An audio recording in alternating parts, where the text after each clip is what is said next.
आज की कहानी से बहुत अच्छी सीख मिलने वाली है। कहानी में आगे बढ़ने से पहले चैनल को सब्सक्राइब करें। एक गांव में एक किसान रहता था। उसके 3 बेटे थे। वे तीनों बहुत ही निकम्मे और कामचोर थे।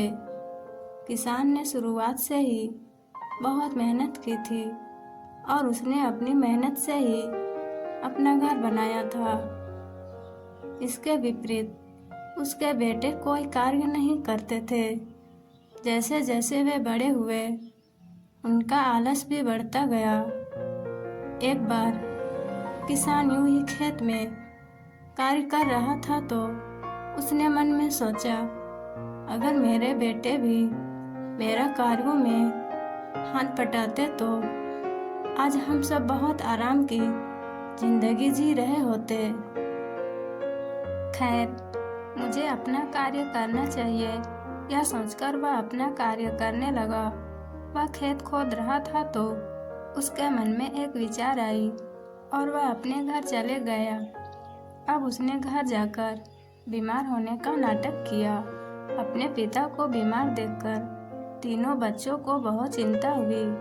उनके बीमार पिता ने अब अपने तीनों बेटों को एक साथ बुलाया और कहा, तुम तीनों मेरी बात ध्यान से सुनो। मैं बीमार हूँ और अब मेरी उम्र भी हो चली है, ना जाने कब क्या हो जाए। आज मैं तुम्हें एक बात बताना चाहता हूँ। मैंने हमारे खेत में बहुत सारा धान गाड़ रखा है।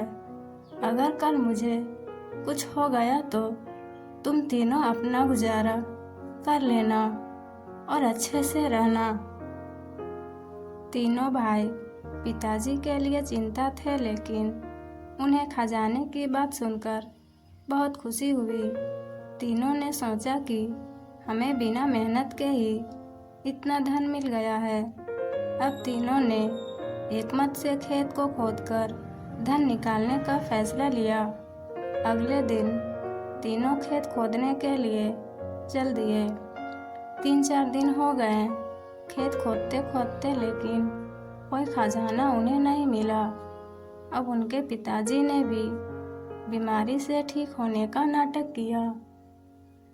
जब पिताजी खेत आए तो वे बोले, बेटा, शायद खजाना तो इस वाले खेत में नहीं है। अब जब मैं ठीक हो ही गया हूँ तो तुम्हें उस खजाने को निकालने की क्या ज़रूरत। चलो मिलकर इसमें बीज बोते हैं। तीनों ने काफ़ी मेहनत की हुई थी, अतः वे प्रेम और मेहनत से खेत में बीज बोने लगे। कुछ ही महीनों में फसल तैयार हो गई। तीनों भाई बहुत खुश हुए और यह बात अपने पिता को बताने के लिए गए। उनका पिता उनकी खुशी देखकर ही खुश हो गया और उनसे कहा, बेटा, यही है वह खजाना जिसकी मैं बात कर रहा था। यदि तुम सब इसी तरह से मेहनत करोगे तो इस तरह का खजाना तुम्हें हर बार प्राप्त होगा।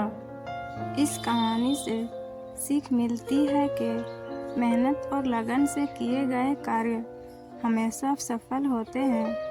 कहानी पसंद आई है तो मेरा चैनल को सब्सक्राइब कीजिए और कमेंट में बताएं कहानी पसंद आई या नहीं।